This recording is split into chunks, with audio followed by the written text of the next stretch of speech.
राम जी री अभी यो रामदेव जी री भक्ति रो महीनो चाली रो है। गावा गावा महीने रामदेव जी रे जयकारा लागी रहा है और अणी भक्ति री बाढ़ आई तकी है। राजस्थान ला लारे गुजरात, महाराष्ट्र, मध्य प्रदेश और दूर दूर पैदल यात्री रामदेवरा पहुंची रहा है।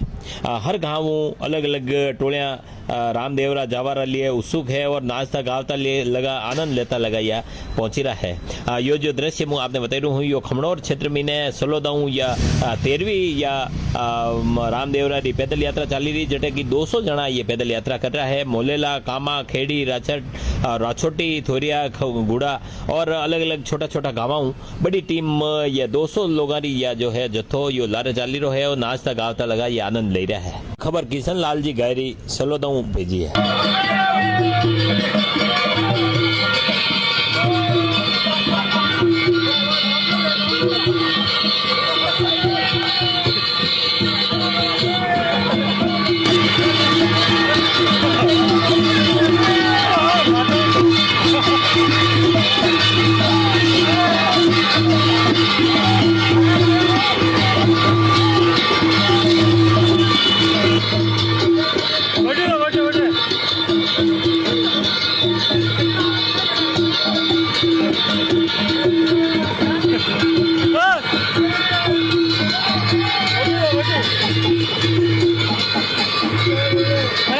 पास है